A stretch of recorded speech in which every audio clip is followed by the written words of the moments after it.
What is up, YouTube? We are back for the Eastern and Western Conference Finals. I do want to tell you guys that this video was actually filmed before the series started. I've had some stuff going on. I have not been able to post this. Currently going into this video, it is 2-0 Vegas over Colorado in the series and 1-0 Montreal with Game 2 tonight.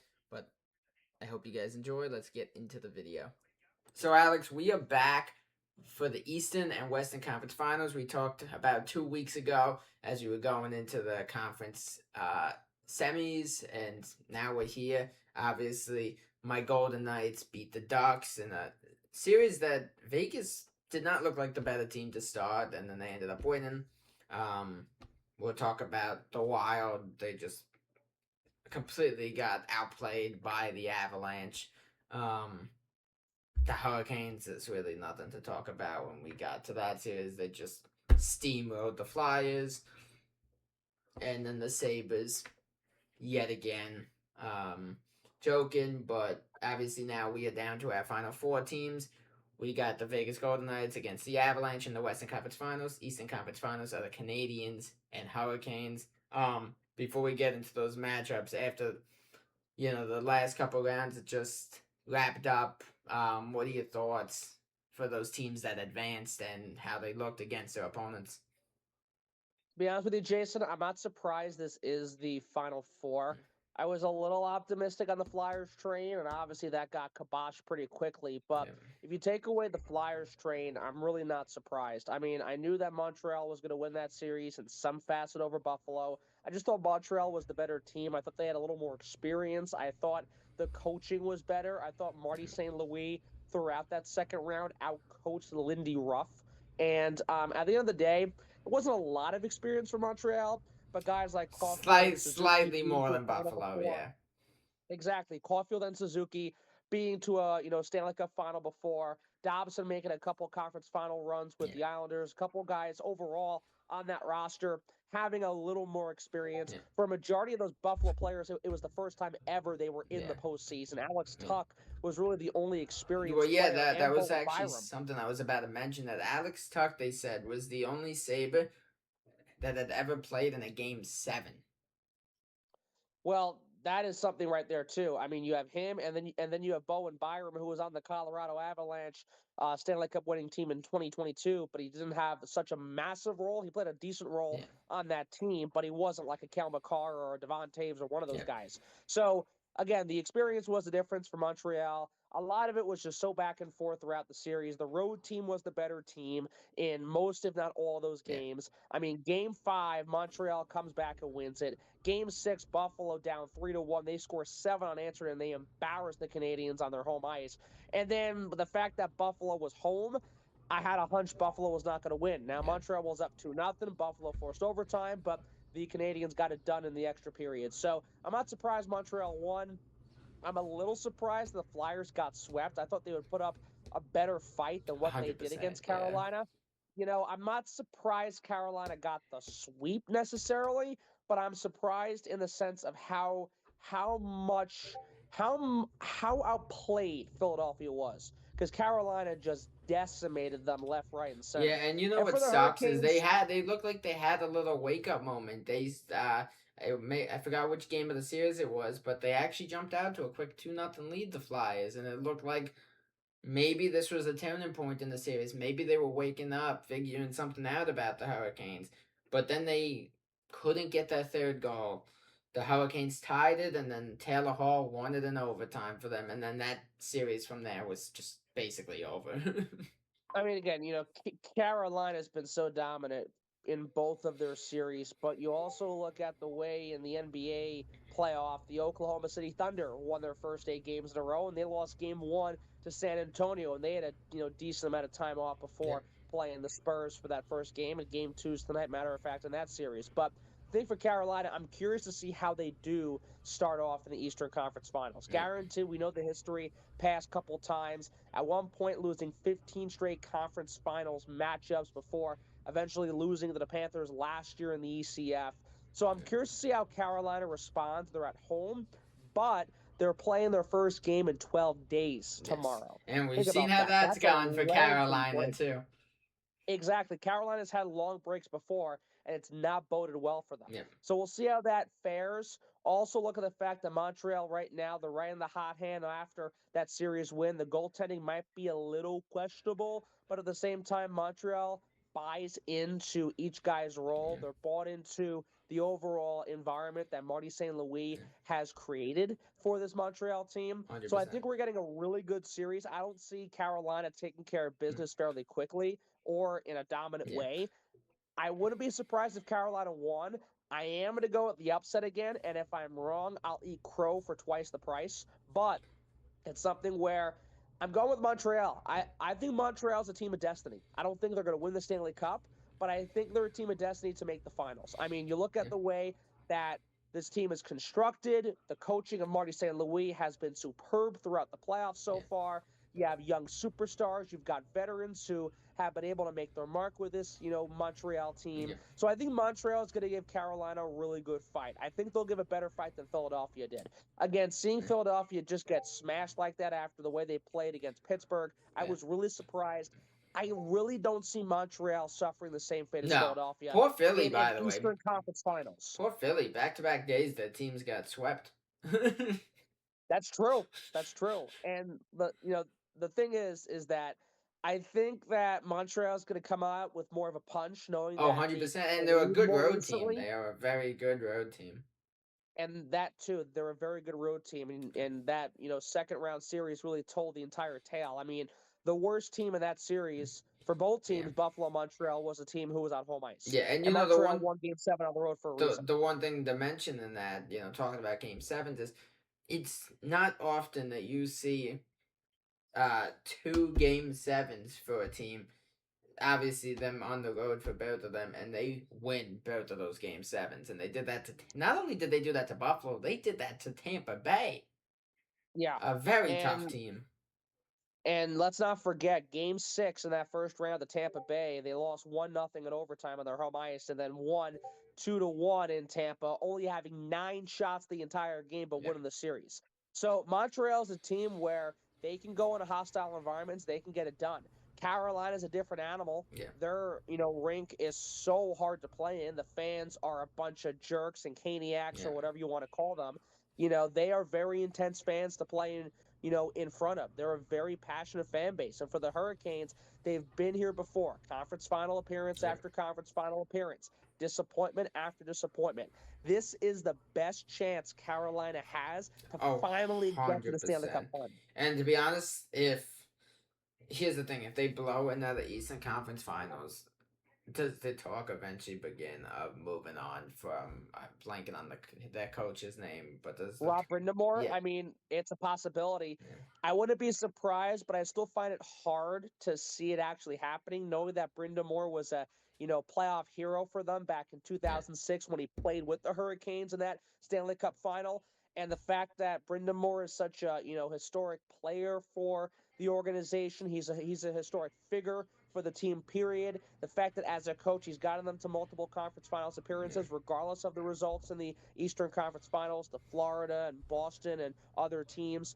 But the thing is that I think if you look at really the overall accomplishments of Rod Brindamore as a player and as a coach, regardless of the Eastern Conference Yeah. Finals, I find it hard to move on from a guy like that. I'm not saying it's not going to happen. Yeah. If they do, it's going to be a very difficult and painful decision for the organization. But at the same time, it's something where it still is kind of hard to see Rod Brindamore being knocked out of that head coaching Yeah. position. And if they do lose to Montreal, it's something where, again, it could happen, but I just see it being a very hard, difficult decision Yeah. to I'm make. not saying So we'll immediately see this what they end year, up but doing. like eventually the door has to open for him to be gone if it continues to be the The case. And door has to open for sure, and this could be the last opportunity. They could fire him in the yeah, summer if they end up losing to Montreal here in this series. But at the same time, it's not going to be like a easy overnight decision. no, It's going to 100%. be a lot of thought put into the idea of firing him and bringing somebody else in. Because regardless of what the Hurricanes have done in the playoffs, those core guys who've been there for years, the Slavins, the Stalls, the Andersons, the Ahos, Shveznikov, all their star players, they love playing for this guy. Yeah. They enjoy playing for Brind'Amour. So if you get rid of him and you bring somebody else into the mix, a new coach, I'm not saying they're gonna, have success right away. I'm not saying they're not gonna get back to the Eastern Conference Finals and maybe finally reach the Stanley Cup. Yeah. But it's gonna be hard for those players to adjust to a new coach. No, yeah, that is a good point. One thing you It will also, take time. yeah, They probably would adjust over time, but right away, it's it not would going to be be tough. easy. Yeah. It's not going to be pleasant. No, you're 100% right. One other thing you mentioned was shaky goaltending. And you know what? Montreal's goaltending is shaky, but I gotta ask you, as much as he looked okay, can we really say we trust Frederick Anderson? No, because he really hasn't been tested that much in the Yeah, Stanley Cup playoffs. I mean, think about it. They blew out Ottawa. They blew out Philadelphia. Ottawa was a joke of a match to begin with. yeah. Philadelphia, yes, they got Yeah, swept, Matthew, but you mentioned one of sorry, those Brady Kachuk games. was too worried about that potential trade, so he couldn't do Yeah, anything. right. Yeah, so, I mean, you mentioned earlier in the segment about Philadelphia giving it to Carolina in one of those games despite losing and getting swept. Montreal's a different beast. yeah, And again, the Canadians are a team, like we said, they're a better road team, especially when they play Buffalo. So if they can go into Carolina, if they can quiet the crowd, if they can get a couple goals, if they can have a lead, if they can build off of that lead, knowing they're a better road team, I wouldn't be surprised if Freddie Anderson struggles. And yeah, Anderson's one of these guys for Carolina who hasn't showed up in the Eastern Conference Finals. And let's not forget, Carolina with these losses, they have had home ice advantage in these series in the yeah, Eastern Conference Finals. Whether it's Boston in 2019, whether it's Florida in 2023 when the Panthers made that run and upset the Hurricanes and swept them, Carolina has had home ice in these matchups, yeah, and they have not been able to take advantage of it. Last year when they played Florida, they had home ice advantage and lost in 5. So Montreal's a team where home ice advantage, ironically, is not their friend, yeah. but it doesn't have to be their friend in a series like this. So at the end of the day, we'll have to see what exactly happens in this series because Carolina could surprise everybody and finally be, the team that can finally get over the hump of okay, this year's Hurricanes team Yeah. can finally reach the finals. This could be the one to do it, or it could be the same story where a team, this time being Montreal, upsets them, steals 2 games in their building. They Yeah. win in 4, they win in 5, whatever it is. Carolina could be down 3-0 and playing for desperation and lose the series altogether. So we're going to have to wait to see what happens in game 1 and throughout the series.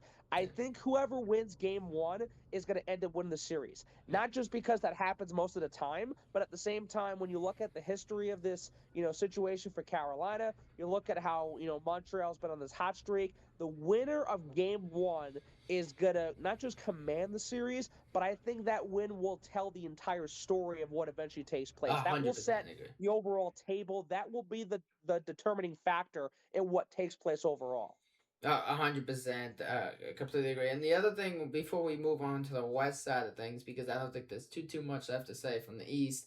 Um, the one thing that Carolina also has to watch out for, between the Senators and uh, why am I blanking on who they just played? The Flyers? Oh my God! I'm sorry, Philly fans. I'm so sorry. Um, dude, they haven't even look at the power play. They're gonna be tested just with that power play alone. Cole Caulfield is a machine on the power play, Mm-hmm. and dude, let's be honest.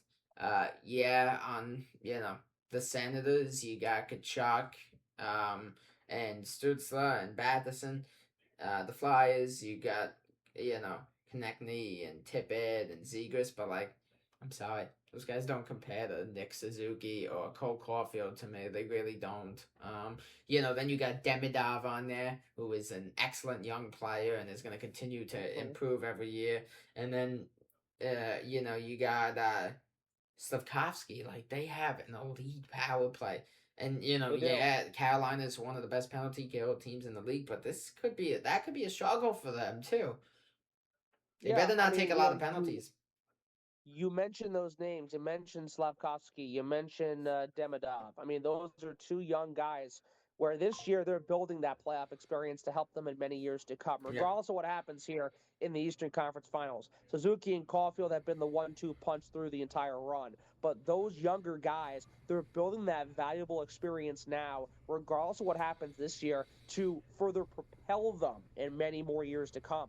And the fact that they're stepping up in big ways already throughout the playoffs and that They've played recently. They're fresh. The legs are fresh. Yeah. Carolina, yeah, they're fresh because they haven't played in 2 weeks or so, but they're rusty. Are they going to be Yeah. rusty in the sense that it affects the way they play?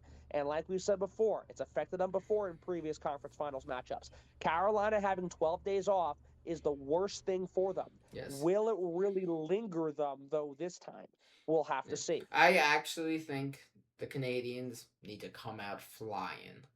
They do. They have to. They are going to be rusty, slow, probably making mistakes out there. The Hurricanes. So if you are the Canadians, you better come out there flying.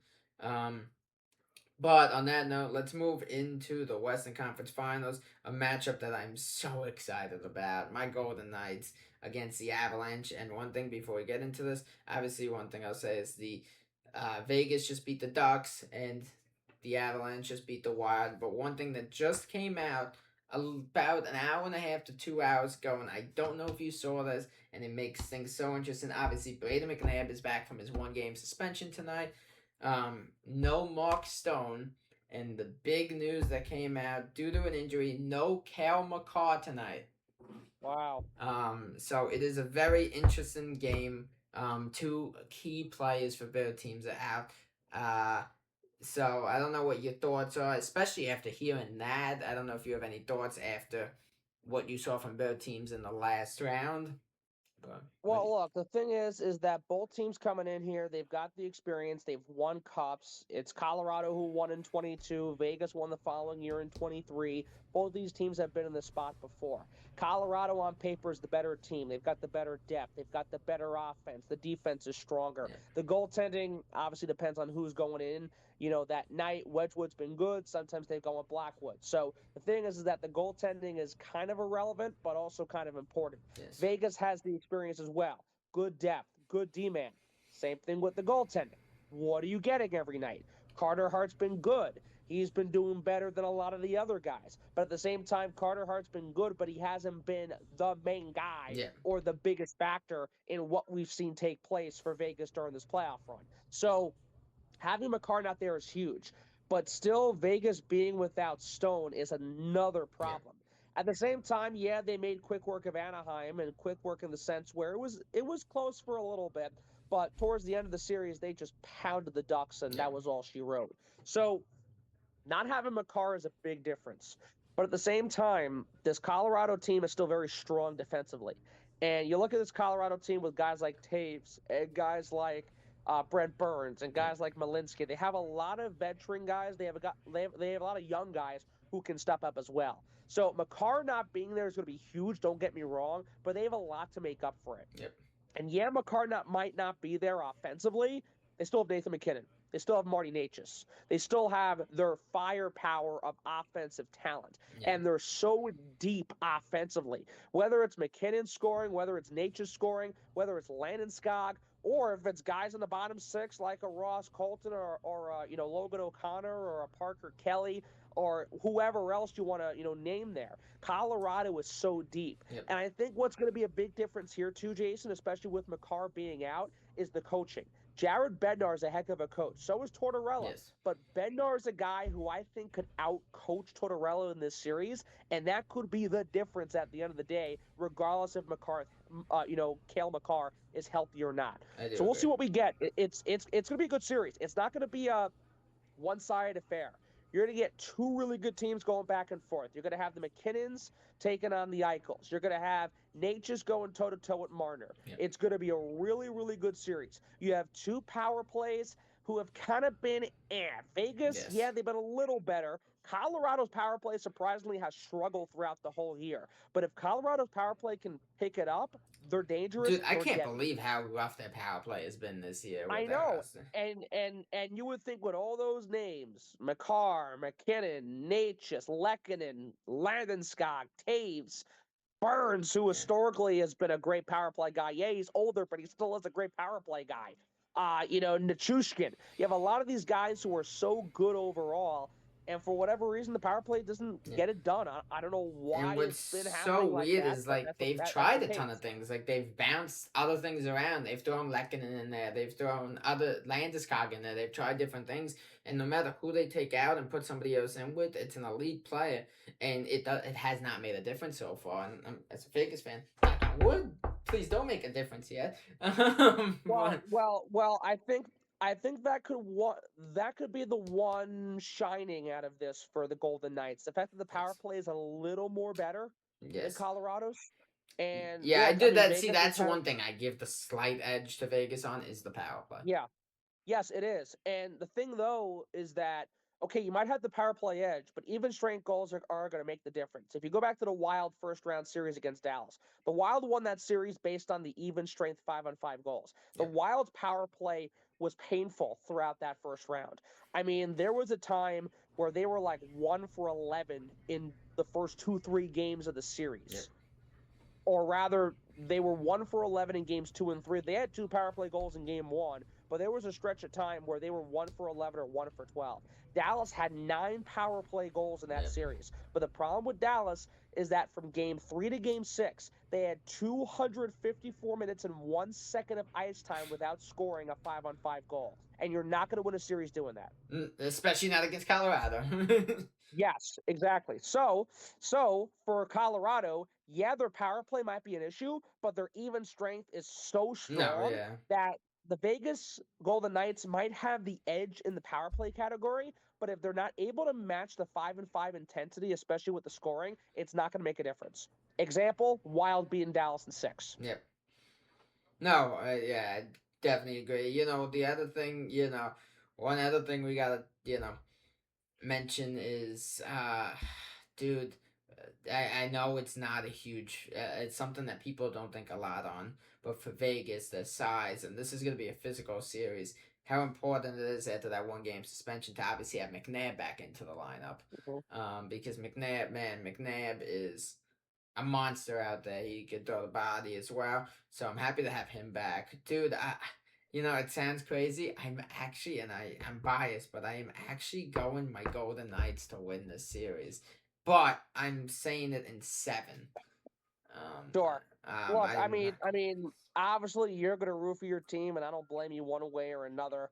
But to be honest with you, I have Colorado, whether or not Makar's playing game one or I not. He's still obviously think not whoever playing like you wins said. this series wins the cup. I agree with you. I agree. I think the team that represents the West has a much better chance, is a much higher favorite compared to whoever comes out of the East. One, because Montreal, yeah, they're good, they're on this run, but if you put them up against a very healthy Colorado team or a Vegas team with experience, I don't see them getting across the finish Yeah, line. Carolina, okay, maybe they get there for the first time yeah, in 20 some odd years, whatever it is. But knowing the lack of Stanley Cup final experience against either Vegas or Colorado, I don't see them lasting 6 games. I see them losing in 5 to either the Golden Knights or the Avalanche, yeah. if this is Carolina making the finals. So we'll see when that bridge comes along. But honestly, I mean, I think it's Colorado's series to lose. I think it's Colorado's tournament to lose altogether. And I've been saying that since the start of the Stanley Cup playoffs. They're You the know, favorite for a reason. They're the team to beat. Yeah, President's Trophy yeah. I was curse, about to this, that, say, and the when other. does the Fine. chaos hit? When does the chaos I hit? mean, fine. Yeah, yeah. You can mention the President's Trophy curse, this, that, and the other. That's fine. Throw it out there. But this Colorado team's unique. And Colorado, when they won in 2022, it's basically the same team. Couple changes, obviously. Big difference is the goalie. But the goalie was good enough, whoever it was, to get him to the Stanley Cup. Darcy Kemper, Francois, that was in 2022. This time it got Blackwood and Wedgwood. Yeah. Before this season, they're a bunch of average Joes. So the thing is that you can put a really good goalie, you can put an average goalie in net for Colorado. They're still going to win the Stanley Cup, Yes. whether it's Marty Brodeur or whether it's a guy like Ray Emery, Yeah. whoever you want to throw So in the there. one thing I'm is just throwing names out. the one thing about Colorado, as you mentioned with the goalies, is they always make their goalie look a tier higher than they really are. Yeah, I mean, look, nothing to take away from Darcy Kemper. He played great in 2022. He played huge. He had some big wins, But but look he at him, came he up in the left clutch with that. Colorado, and look at him now. Exactly. And after he left Colorado, He got that big deal with Washington. He crapped out. Now he's with the Kings. Still getting the money, but it crapped out for Washington. So the thing is that you look at the Avalanche, they're so well constructed. I'm curious to see how they adjust without Makar. You mentioned earlier about the physicality. One guy the Golden Knights have to keep their eyes on is Josh Manson. Yes. You absolutely have to keep an eye on Josh Manson because if you go back to the second round with the Wild, he butt-ended Michael McCarron in the I side of saw, the yeah. head with his stick, and that was a cheap, dirty play. And Manson's very fortunate he did not get a game misconduct. He should have been in the showers long before he got there that night. He should have been tossed for that. They gave him a double minor for 4 minutes. So he caught a break. McCarron wasn't happy about it. Actually, listening to the post-game sound and all that stuff, McCarron flat out calls him a dirty player. And then literally, I'm watching the ESPN broadcast, and PK Subban's talking with him in the first period. McCarron calls him a dirty player live on ESPN, like minutes after the incident happened. Oh, wow, okay. So this is a guy, Josh Manson, who can really ruffle people's feathers the wrong way. He has a history of that, obviously. He's the Raffo Gudis, yeah. I wouldn't compare him exactly to Radko Gudas, but he's sort of making a case for himself of being that type of guy. He's not Radko Gudas level, but he's kind of in that category of a guy where he's going to ruffle feathers, he's going to cause problems, he's going to make some dirty plays, and it's going to tick you off, and it should tick you off. Yeah. But it's something where if you're the Vegas Golden Knights, you have to keep an eye on Manson, and you can't let Manson intimidate, intentionally hurt your star players like a Marner, like an Eichel. You also can't let him, period. Trick you into taking some stupid penalty in return either. Right. So what I'm really intrigued about is how that goes out. But if you look at the Western Conference Final, regardless of who wins, it's going to be a great series because of the star power you have. Yep. I mean, the stars in this series are going to be so. Dude, what's crazy is it would have been, to the Stanley Cup Final on the line. It would have been big even a couple years ago without Mitch Marner. Now you add the Mitch Marner effect into it and another star into this.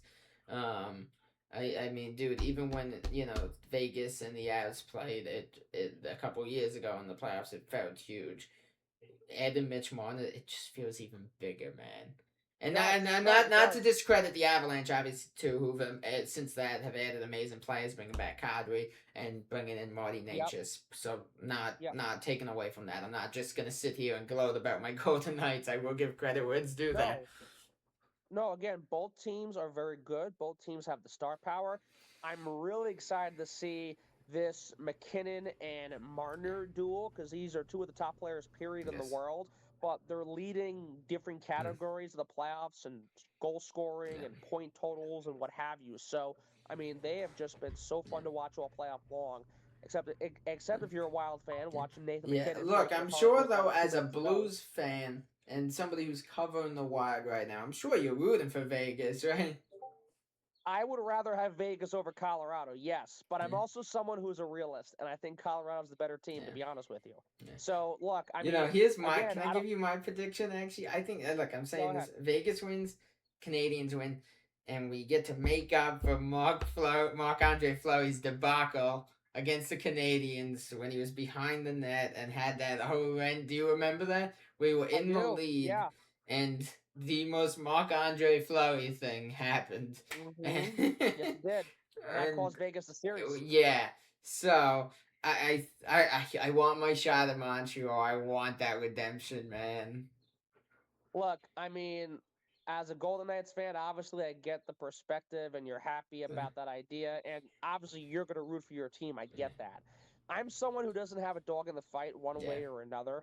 And at the same time, it's something where for someone who has covered the Wild in a way, for someone who grew up a St. Louis Blues fan, I want the Vegas Golden Knights to win naturally. But I'm also someone who's just a realist. And seeing it from a reporter perspective, I just think Colorado's the better team. And I think Colorado is more determined in a way to get it done. Not that Vegas isn't, but Colorado is built for a championship this year. Vegas is too, but Colorado's a little bit more built, regardless of Makar's health or not. One thing about...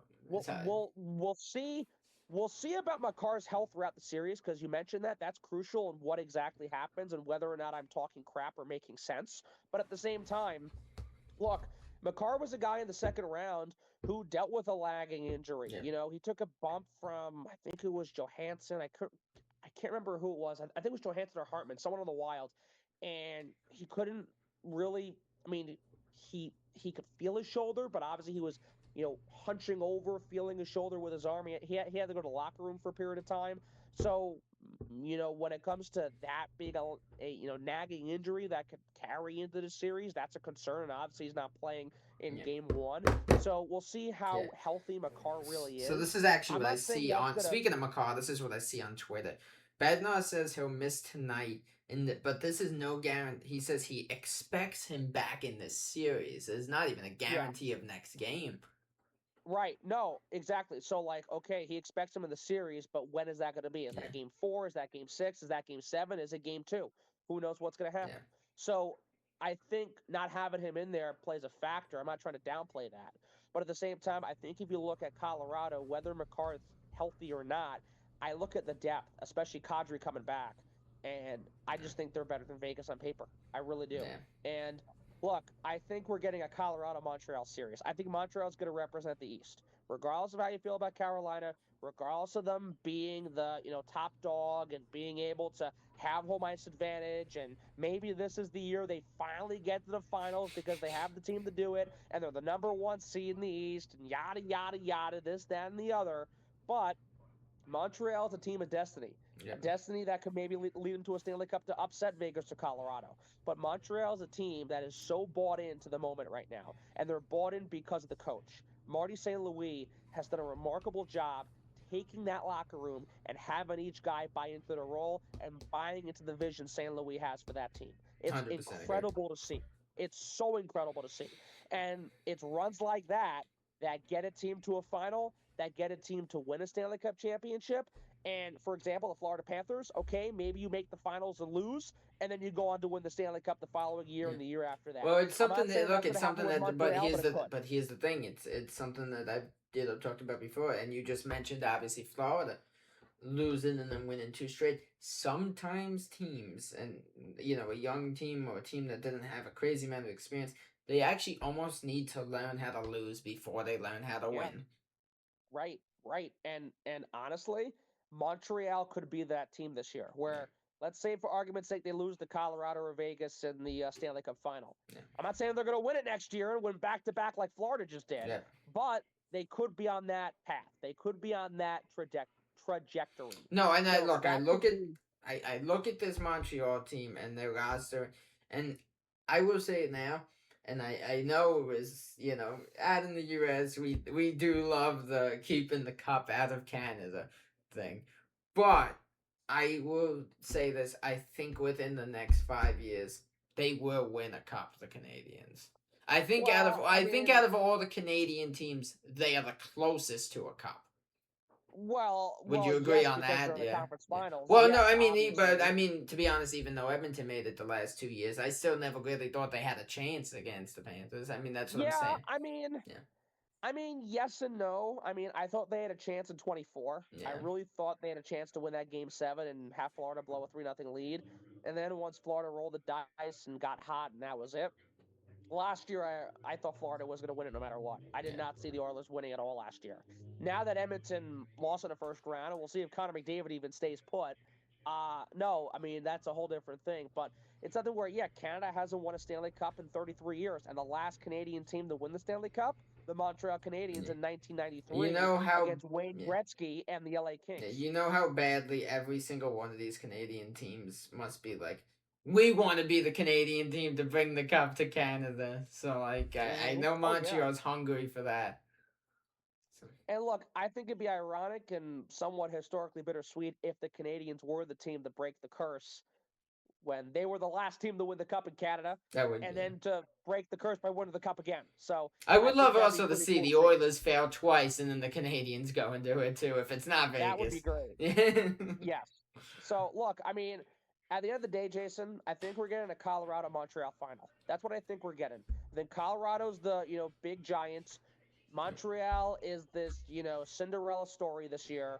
They're gonna face the big giant, and we'll see what happens. Maybe they win, maybe they don't. but I think we're going to have Montreal win in 7. They've won both of their series in 7. I think Montreal beats Carolina in 7. Carolina has not played a 5-game series, a 6-game series, a 7-game series. They've swept their opponents in Ottawa and Philadelphia. Like we've been saying already, the fact that they haven't played in almost 2 weeks, that might hurt them right away. I think it will. At the same time, if they have to play a long series of 5, 6, 7 games, 7 games especially, that could be a difference where Montreal has that experience this year in their first 2 rounds. That can be a endurance thing that helps the Canadians get across the finish line. 100%. And you know the one, And for the Western Conference Final, it's going to be a slugfest. Regardless of Makar's health or not, it's going to be a slugfest. It's going to be back and forth. I think Colorado's going to win 6. As a Vegas fan, I hope you win. But here's the thing, because we got about 2 minutes and 50 seconds left before we end, and we're not going to go into a second half. We're going to call it after. Sure. Do you think the impact starts to be there if it hits Game 3 or Game 4 and there's still no Makar? It depends what happens. If Vegas is up 2-rip, then I think it's a different conversation. Absolutely, I think the impact can make a difference. If it's 1 apiece or if Colorado leads 2-0, then it's really not a topic. You know, I mean, it's just okay. When's Makar going to get back? Is he fully healthy? What's it gonna look like if it's 2-0? If it's 2-0 and Makar's back by Game 3, they're in the driver's seat already. They'll continue to pummel. But if it's 1-1, you know, maybe we'll see. I mean, if they're able to hang with Vegas and split that series, and by Game 3, you know, they have to go to Vegas without Makar, I mean, I think they can still win in Vegas without Cale Makar, but we'll just have to see how the series goes. But again, like I said before, I think Colorado wins in 6. I think Montreal wins in 7. Colorado has swept the Kings. They beat the Wild in 5. They're going to be in a situation where they're going to need to, you know, be in a longer series potentially. Vegas has won both of their series in 6, so the Golden Knights have that endurance factor in their back pocket. But Colorado's the sleeping giant, or the giant, rather. They're not a sleeping giant. They are the giant to beat. So I think because of that, they're going to have the edge. They're going to win in 6. Montreal's the Cinderella team. I think they'll beat Carolina in 7. And guess what? Game 7 would be in Raleigh, North Carolina. And you know, that's a good thing to think about too.